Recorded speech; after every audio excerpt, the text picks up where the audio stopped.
it's the 13th of August. I managed to get a couple of hours in the evening, so there's only about 2 hours left of light. I don't know how well you can hear me because it's been a nice bright day today, but it's blowing a bit gusty, so the microphone's not got any protection apart from my jacket just covering it a bit. So broccoli's gonna have to come out because it's starting to blow. Last time I came down, I thought I could leave it a few days, but I don't leave it any longer. That's why I've come to get my onions out as well. But this one I thought I've got to get it out. You know, I'll get the side shoots, but it's just borderline. You know, it has blown a bit, but I can make use of it. It's not got flowers or big buds bursting out on it yet, so just caught it. You know, a few more days and it'll be gone, well gone over. So it's just a case of lifting net up.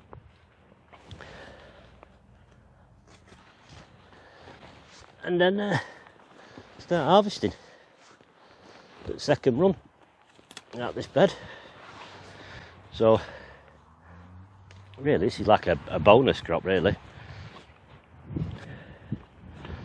I can't remember how long it's not been in this bed that long, to be honest. Maybe 5 weeks, 5-6 weeks it's been in this bed, I think. I can't remember if I think it must have been like early July or something like that. I think it went in. So it's grown pretty quick. There's one that's like been a waste of time, so I've got 14 to go at. It's just to tide me over because I mean I've got another load to bring down, but now I've had a bit of caterpillar attack. Not the cabbage whites, I think it's a little green one, so I think they're a little moth. I've got in under the little net thing. There's only like 1 or 2 on each plant, but the telltale sign, you just see holes on the leaves and you think, oh, bugs in there somewhere. So I was sorting them out the other day. I thought, right, well, I went over every plant and picked 2 or 3 caterpillars, just squished them. And I've put them underneath the net again, just to give them another week. And then hopefully I'll have my van back, because I've just sort of like got my van for a few days because it's MOT time of year, so I picked it up here. I've got to take it back in a few days. So I thought, I'll come down and get these in case there's any problems and I can't get access to my van. I'm just going to take the main heads off. It'd be better with a knife actually. It's quite chunky then for my secateurs.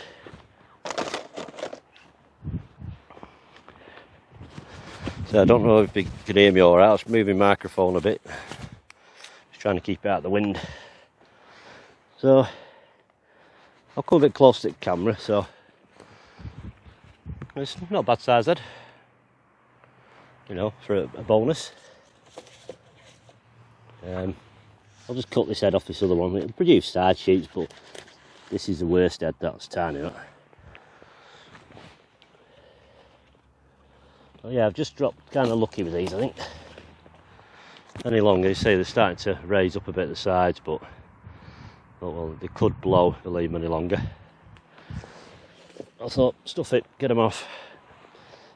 They'll keep pumping side shoots for a few weeks. And this thing has now got a fine space in the freezer for this lot.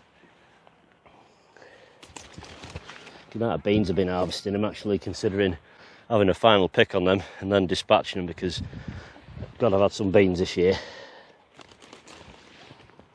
And then it's a case of, as the tender style ones become ready, kind of harvest them and just keep chomping them the best I can anyway. Well, I'll eat plenty of beans with a bit of salt and butter.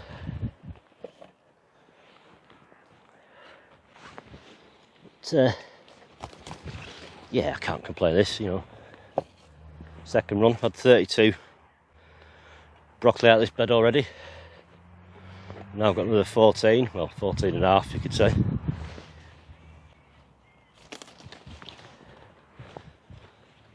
It is, yeah, because he spent a lot of time in the pots. Obviously some of the other ones spent a lot longer. They would have got bigger heads, but I think they got a little bit pot bound. So the plant automatically stunts a little bit. But plus it's been a dry spell, so we only had that little pot that they were in. Because they won't have that bigger roots on them, to be honest, I bet. Because they were sort of like in a couple of weeks and started producing heads. It was a bit like, we'll slow down, get some plant growth on. So I had to give them a good watering. just to try and encourage them to not stress out, you know. Because inevitably that's what they want to do. They want to just go to seed and to sort of have that close death encounter that they dry out. It shocks them and they just think, oh Christ, I nearly died, then I'm going to go to seed. So that's the thing, you take the head off, it's still fighting to reproduce, so you get the side shoots. I've got nothing else planned on going in this section of the bed. I don't think I will, because I mean they've got the cauliflower, which will probably be about another 4 or 5 weeks, and then the cabbage at the end, and then this bed will be done for this year. You know, because it's not a case, it's handy to put some later stuff in. Oh, helicopter going over. But yeah, it's handy to put some stuff in for late season. But it comes to a point where you think, I don't actually need anything. I've grown amply enough in the main season. Freezers are full, the stings still cropping, so I'll eat them until the season sort of comes to an end. Which is a sad thing, really, you know, because it is a fairly short season. You know, only March to sort of October, but March and April are a bit of a letdown this year. So I'll come back like probably once a week, once a fortnight, take the side shoots off them, keep them clean. I'm not going to clean them tonight, I haven't got time. So I'm hoping to come back for a day, as soon as I've gone back and have a good tidy up on here, clear the paths, put a bit of weed killer down. But we'll have a look at them in a minute. I'll just pop this net over and then we'll get the onions out.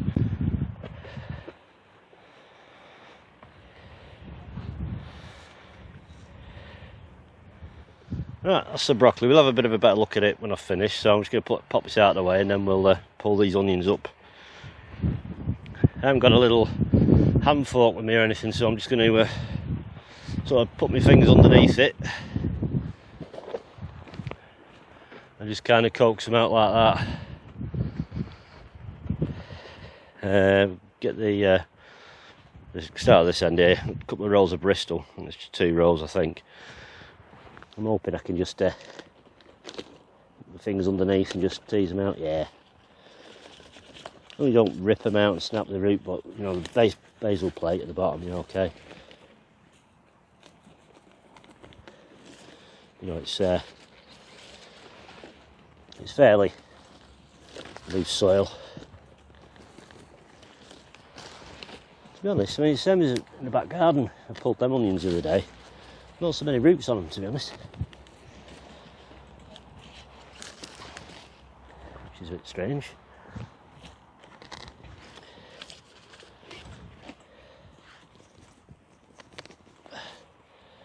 That was like a big split across the bottom. Look. Pop that down there. So these will all get dried out. I'd like to try and keep them separate so I know what's what, but I don't think it's going to work out that way. I'm going to shove these over here out that way.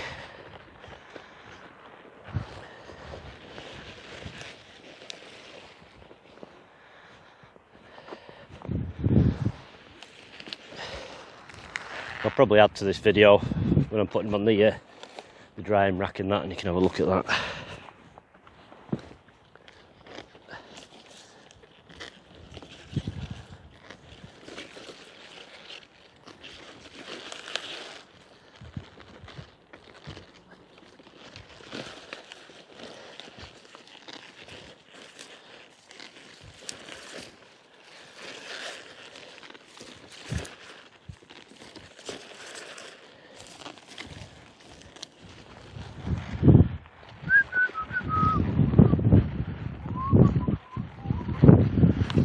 Right, there's all the onions, so I just temporarily laid them out while I finish off here. Don't know how many there is, but that's basically it. This bed's 21.5 foot, so it's 21.5 foot plus it comes back probably 7 or 8 foot there. So have a look at this broccoli. But yeah, it's not a bad harvest. You know, there's 14 sort of around that sort of size and one small one, so you know, it's a 4 or 5 inch head. Say just borderline, otherwise like I say, it just starts to blow up. I think I've just timed it about right. Any more, I'd have been there pushing my luck. Right, I'm going to prep that bed for the next batch of stuff now. So I'll see how much battery power I've got, and I might try and capture a bit of that on video for you. Right, better get some bits out of the shed, so I've not even unlocked my shed yet. Not after it being perfect, just see if I can get it topped up ready. And if it rains over the next few days, it can give it a good soaking down ready. I will walk on it after as well. So it's just a case of just going to grab a bucket and pull some of these weeds out.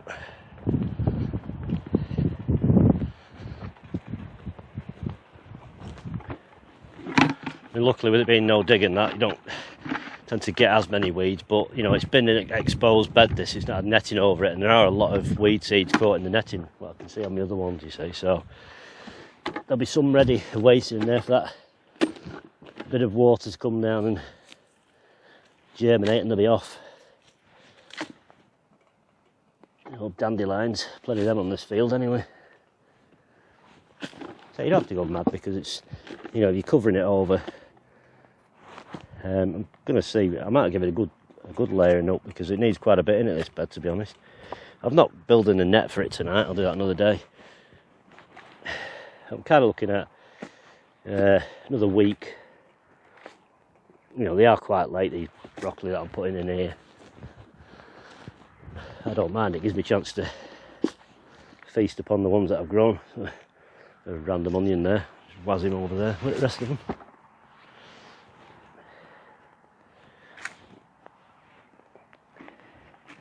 So yeah, the onions, you know, considering the problems I've had, at least I managed to get a crop.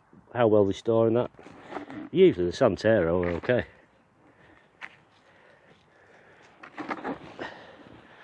You know, you can walk on no dig beds.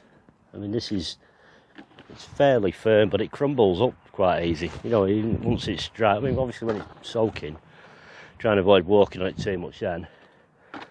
But I'm not going to hoe it or anything. Just got a rake. I'm just going to scuff it about, just to fill the potholes in where the onions have been.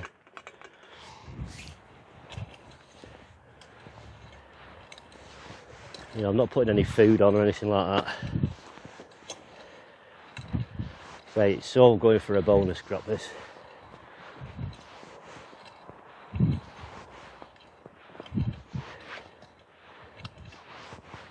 Couple of bits of grass over there that I missed. Grass is probably the thing you need to get out, really, because it can be a bit of a pain. Yeah, we're going to try and put probably 4 barrowfuls of stuff on here. It's been covered up, so it will be quite dry, I should imagine. You never know, might suck some water up from the ground. I've got some actually in the compost bin, and some that's actually in touch with the ground.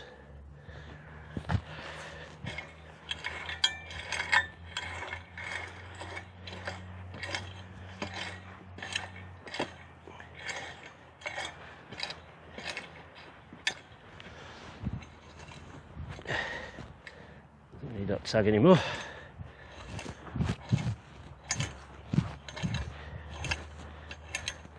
You know, there's all these old onion tops in here. I'll leave them be. Probably don't help if in case there's any like white rot or anything like that, but so I might actually target my new onions next year to go in the new beds if I get them built. See how it goes this year. Hopefully I will. Time's ticking, holidays coming up, and I'm bloody looking forward to it. Right, I'll get my wheelbarrow and start lumping this compost on after I've uncovered it. So I'll speed this bit up.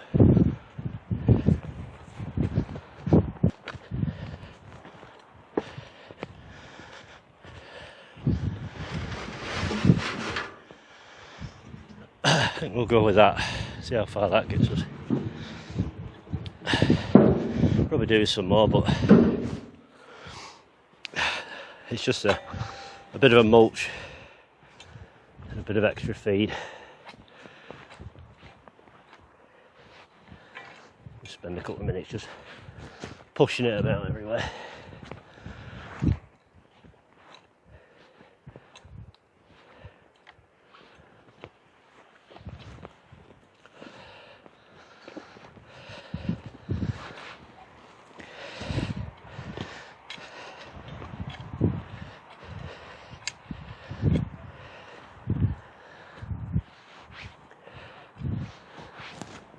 I have to firm this down because, as I say, brassicas like firm ground, so they're wobbling about everywhere. They'll not be too happy about it.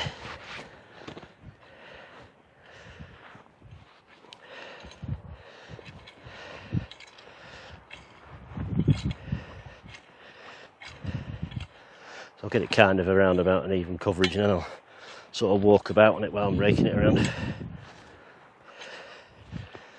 The idea is you get it in good contact with soil underneath, and then any moisture that's down there should get sucked up. The other way, you can put a polythene sheet over it for a few weeks. But, you know, I'm looking at sort of planting it within a week. Ideally, with any sort of bed, if you're putting a big filling on it, you want a good month of settling, really. But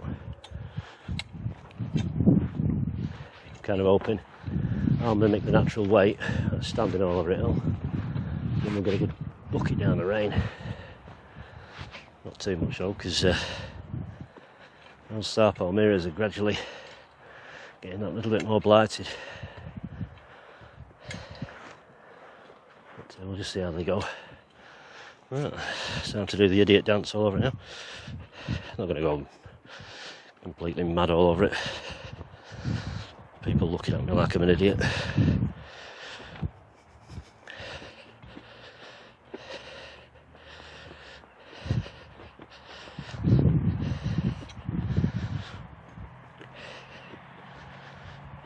It's surprising doing this if you do this for a while.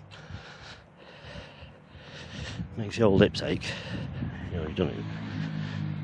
You know, if you've got a bed like 2 or 3 times the size this to do, it's, you know, if you're treading it down thorough. I'm not healing it or anything like that, I'm just kind of just flattening it down because I'm going to keep raking it until it kind of gets level. You don't have to do all this, it's a bit of a faff, but might as well. For me, I'd like to get it right from the start if I can, or as near as damn it.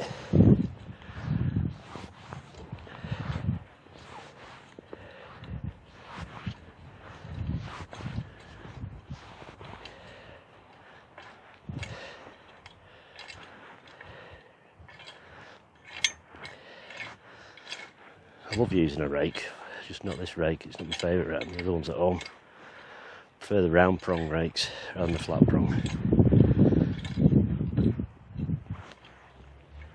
It's great when you've got that lumpy soil and you just keep knocking it about with rake and it crumbles up.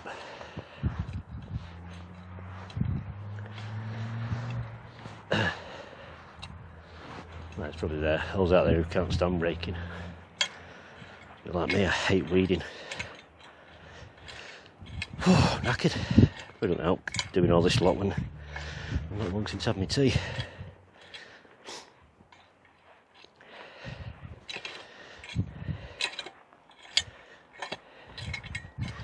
Get all this lot home, dump it somewhere. I've got rehearsals tomorrow. 5 or 6 hours of yelling my head off.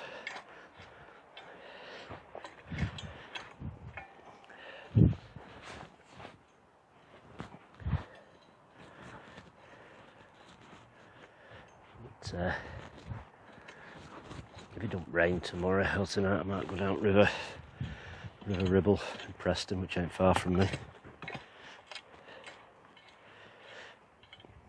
That's a 20.5 hour drive, but get a couple of hours fishing in.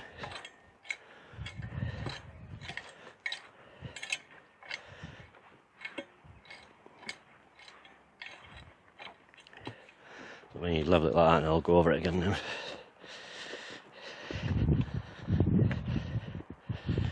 Like I said, it's just to get it sort of the old bed and the new top, you know, in fairly good contact. So it doesn't compact the same because it's not soil.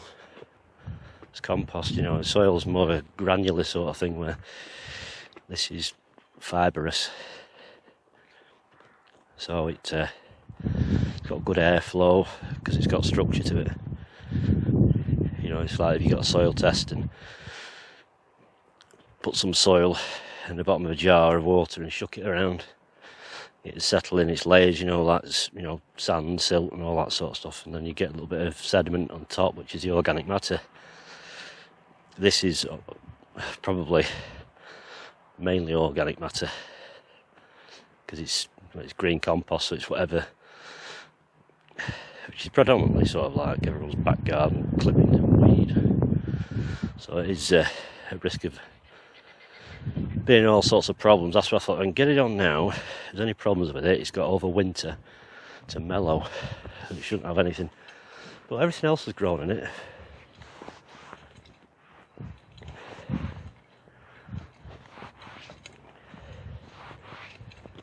You know, so they've not really shown any signs of real issues.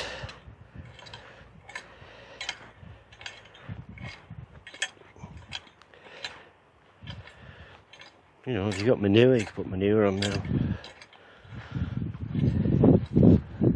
It's not been hot rotted or out, it's not a bit fresh, but you keep it away from your plants a little bit, you're okay. Just watch out for weed seeds and manure. You know, it's not rotted down proper.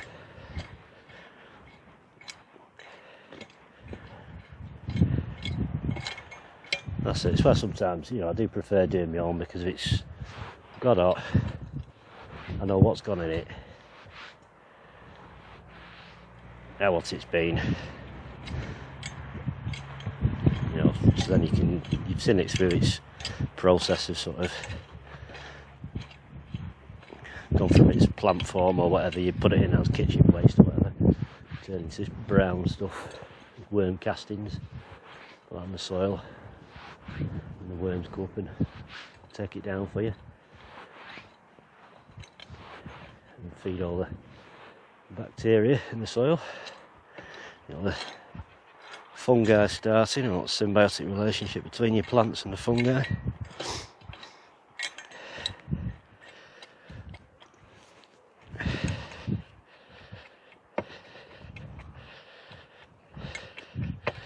Just going to tamper it down now with rake, and that will do. I mean, I could have put another inch on it, but it's fine like that. It'll settle down quite a lot, I should imagine. Probably whatever I've put on, probably less than half that next year will remain. Surprising where it all goes. You know, every year there's been something added to these. For 9 years. Probably put enough stuff in to fill this bed 5 or 6 times over. Where's it all gone? Well, it goes beneath the bed as well. It'll just stay on top of the soil. So if you dig some of the soil from underneath this bed, it should have gone down there as well.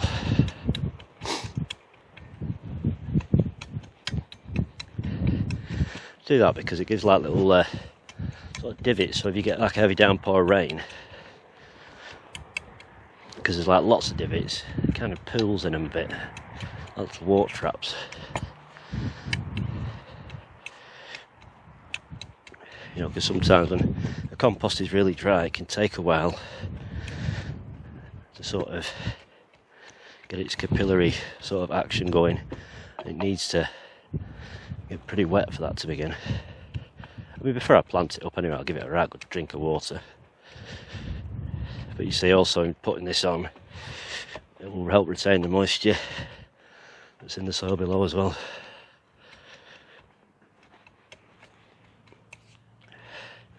Right, that's that. So I'm going to get on with some other harvesting, and then we'll look back at these onions when I've got them home in a day or two.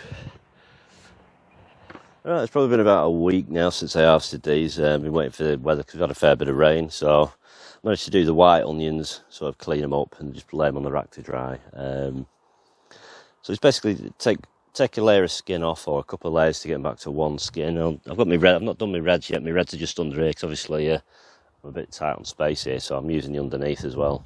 This just basically has a plastic sheet that I roll over the top of it. It's a shelf out of polytunnel. So those of you who've watched videos in the past of mine, they'll know what I do with this shelf. It goes in there for seedlings, and when my tomatoes go in the polytunnel, it comes out and it becomes like a seedling shelf out here. Then they get planted out, and then it becomes the drying rack. The garlic started on here. That's drying nicely. That's nearly done. That's nearly ready. So I'll show you that after. But I'll just show you what I do with these basically. Same you do with the red onions as you do with the white and everything. So simply take your onion. I mean, you don't have to do this. You know, it's you can dry it out, but it's just a good way to have a bit of a closer inspection. You know, yeah, you can compost the stuff. You know, there's no worries about that. Better if it's always better if you can hot compost things. But you know, essentially, it's going to go back to ground. So it's just a case of trying to get it back. Just be careful near the roots when you're pulling things off, that you don't, you know, actually damage the actual basil plate bit. And it can be a bit tedious, you know, and if you see like a little split in it, something like that, take another layer of skin off. It doesn't matter, you know, the outer skin, it will dry. It just takes a little while. You know, if you can spread them out on a single layer, great. But all I'll do is I'll keep coming out every few days, and I'll just disturb these, just move the top. So I mean, it will dry because obviously you can get airflow right the way through it and from underneath it as well. So they will inevitably dry. You know, as soon as these necks have gone, and these are like paper, they're dry. This is why you leave the tops on. It actually speeds up the drying process because obviously it's a means of evaporation. Same with the roots. So when I come to string them, which will be in a later video, probably in about a month, I should imagine. I don't mind, I'll just leave them, because I can come out and just grab an onion off here as and when I need them anyway, and then whatever's left I'll just dry out. You take it back, so you give you a chance to have a look round it, and this will all dry up into a nice papery single skin, and that'll store then. Now these are red spark. These are a mixture of Santero and Bristol. I was trying to keep them separate, but it didn't happen. So the Santero I've grown for a few years now, and that stores really well. And the red spark is probably the best red onion that I know of that I've grown. It stores really well too. These also last well beyond sort of January, February. Santero will go well into next year. You know, possibly, you know, March, April. So they do all right, providing they're nice and clean. And obviously when they're in the strings as well, you need to keep checking on them in case there's any sort of things that you've missed. And then just basically sort of lay them out. This is kind of like a herringbone fashion really, you know. But, and if you see any with any damage marks on, just use them first, you know, because there is a couple, I think. There's one here with a damaged, like, bad bit on it. Now, I won't store that. So I'll leave that like that. I know it's got a bit of a damaged bit on it.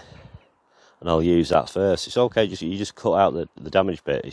You don't want to be storing any damaged ones, because when they're in a string, they're in close proximity, and you get one going bad, you know, it can send the one next to it off as well.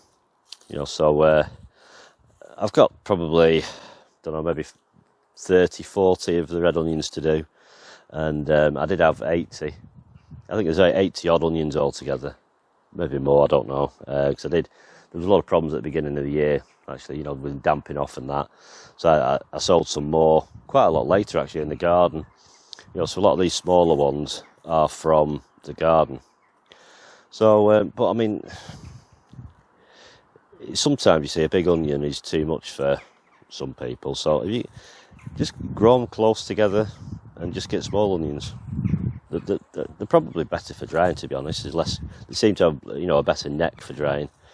Because you get something quite a thick neck, you know, and there's a risk of a lot of moisture, so you need to really dry them out, because you want the neck so it's like nothing there, if you know what I mean. It'll fold right over. It's like wafer thin, so when you string it, get it all nice and tight and bunch your onions together. Like I say, we'll have a look at the stringing in a later video. Thing is, you know, don't rush this. Let them have all the time they need to dry. Avoid them obviously getting rain. It's okay to get a bit on the edges here, you know, but as long as, you know, the bulk of it is kept dry and it can get a good airflow. Obviously when this has got a sheet over the top of it, it gets warm in there and the wind blows through it, so it acts a bit like a vacuum, and you know, it circulates through because it can get airflow from underneath as well, so it doesn't stagnate. And also because I have a net over it as well, because I haven't bothered taking this net off. I have a net over it from when I have my seedlings. It stops any bugs getting in as well. Like I say, you know, every now and then you can just sort of come out and just rotate the tops like that if you want. You don't have to, you know, because they will look a bit like mushy. But I mean, they'll just dry out inevitably. They tend to start from the tips. You know, they'll be soft and watery here, and the tips will dry. But all this is trying to pull moisture all the time from here, and eventually the neck will shut down completely, and then that onion's sort of, you know, dried, and then you can sort of trim off. I usually try and leave about 3 or 4 inches, trim off the roots, and then give them maybe, you know, another week just to make sure, and then I'll string them. You know, because before I string them, I always cut them off and I make sure it's folded over, just to make sure it's got a fold point to actually, you know, for where it's going to be strung. Right, so we're going to have a look at the garlic, see how that's doing. And now I've sort of finished that drying off. I've still got to trim them up yet, but we'll go and have a look and go from there. Before we go and have a look at the garlic, I'll just show you these. These are the Kelsey onions that were growing in the garden. I've had to throw like 2 away, you know, because obviously someone's been having a bit of a nibble at them, you know. So I've not cleaned these up yet. They're just sort of like drying. These don't get stored as such. These get made into like sauces and stuff like that. I use these for just for a bit of fun, really, you know. Because there'll be loads of bad bits in them and stuff like that. It's like that one there. Someone's really having a nail at that. But they'll be getting eaten here by slugs and snails and that. So these will get used in the next few weeks. Because I've got a load of tomatoes sort of in freezer. I've just sort of like blitzed them down and put them in freezer. I've not made them into the proper sauce yet. So I'll just, while I'm here, got a bag. Tried this one-handed. I'll just pick one and go with that one. I mean, it's got a manky bit on it there, but like the bulk of it'll be all right. Shove that in the old bag. I mean, it's not my biggest ever. I don't know what my biggest ever is. No idea. Just turn the old scales on. Bear with me. Try and see what I'm doing here. Let's try and hook some of the bag. I've got it on one. So let's see what we've got. 1.63 kilo, which is, transfer that to pressure unit, 3.5, no, so 3.5 pound. You know, it's still plenty of onion. You know, so if you're growing the big Kelseys and stuff, you know, or the Robinson's Mammoths, because they are similar. There's another one exhibition as well, I think that's, you know, the giant variety. I just do it for a bit of fun. I've not done as many this year.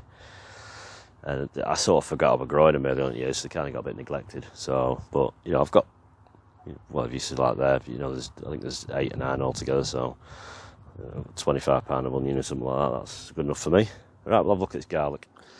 Right, so the garlic's sort of been put on the bench to sort of finish off, because I needed the other rack for the onions, because these were, you know, fairly on the way, so I thought, I usually dry my garlic under anyway. So the bench gets sort of put out of use this time of year for, you know, to dry stuff. And this is just a sheet of polycarbonate. You can use polythene or whatever you've got knocking around. It doesn't need daylight or sunshine or anything like that as such. You know, a bit of light helps, I suppose, to keep them a little bit warm, but you don't want to cook them. You know, on the real hot days, as long as you get good airflow. All these tops, you know, and I'll probably cut them off there and leave them for a little bit longer, but they're all pretty dry now. You know, I peeled them all back like I did with the onions. I took probably two layers off to get it back. So it's one skin, and there's all the cloves in there. Good, you know, I'm happy with this crop this year. These are just some shallots, you know, that we're growing in where the lime beans are behind me here, but not great. Some tiny ones. They're just kind of a bit swamped by the strawberry plants, but they've just some seeds there that germinated. I thought I'll put them somewhere, you know, and they'll get used, you know, and somehow there's a random tiny onion in with them, so. But yeah, there's a bunch of shallots. They're alright. Next year I'm going to go back to doing an onion I used to grow a few years ago called Kappa, which is the same sort of shape. It's a cylindrical onion, really fine rings on it. Doesn't store that great, you know. Kind of gets probably to January, but it's a nice, sweet, delicate little onion to use, especially for salads and stuff. You know, I mean, obviously you get the bigger onions like you can use salads and cooking and everything. But it's the same thing when I come to do my garlic. I mean, they are dry, but they're not. I'd like them so it's like paper. That. So I'll probably just trim. I'll probably give these another week, and then I'll just trim them. Leave probably, I don't know, 10, 12 inch of that on, and I'll just leave them like that for, you know, till I do my onions, because I'll do all the string at the same time. You know, but I mean, I could string them now, but I just sense there's a little bit of moisture in there still, so there's no point rushing it, because if you string them too early, you don't have to string them. You know, you can just cut them and leave them like that. You know, leave like 2 or 3 inch on, and that's fine. Just fold them over and put them in a tray. You don't have to string them. Go in a net sack. I don't tend to leave them anywhere where they can get cold or dampish when I string them, because I find they can sprout. So I've always found that just sort of in the kitchen for me. I just hang the strings in the kitchen or up in the attic, or just dotted around the house. It's, you know, strings of veg everywhere. But I just find in sheds sometimes they get a little bit too damp, and they can, especially onions, they can start sprouting. Plus, if they're in the house, you can sort of constantly, when you're cooking, you can have a look at them and stuff like that. So, you know, they'll get strung at a later date when I do the onions as well, or maybe before. It just depends. Like, I'm going on holiday in a couple of weeks, so these will be after the holiday. I'll deal with these. So there'll be another video of a bit of an update from the plot, and obviously the garden, how things are going. I'll probably do that just before I go away, because obviously the onion bed's been replanted up with broccoli. I went down just randomly one evening. I thought, right, I'll go and shove these broccoli in, because it's trying to get things in the ground now, so I don't have to sort of look after them so much. So when I go away. And but we'll have a look at all that in another update, you know, in a week or two, and see how things are. Because I need to start clearing up now, because I don't really need to grow much more for this season. I've got plenty enough, apart from a few lettuce for Kane. You know, I've got a few bits to plant out lettuce-wise. You know, for Kane to eat, and a bit of late salads for us. And then you can still sow things, you know, chard, turnips, things like that, and radish. They're all fine to still sow. You know, anything you want to overwinter, I guess. You never know if the winter's going to be mild, so might as well have a go. So anyway, that's it for the this video. So thanks for watching. Take care. I'll see you next time. See you now. Bye-bye.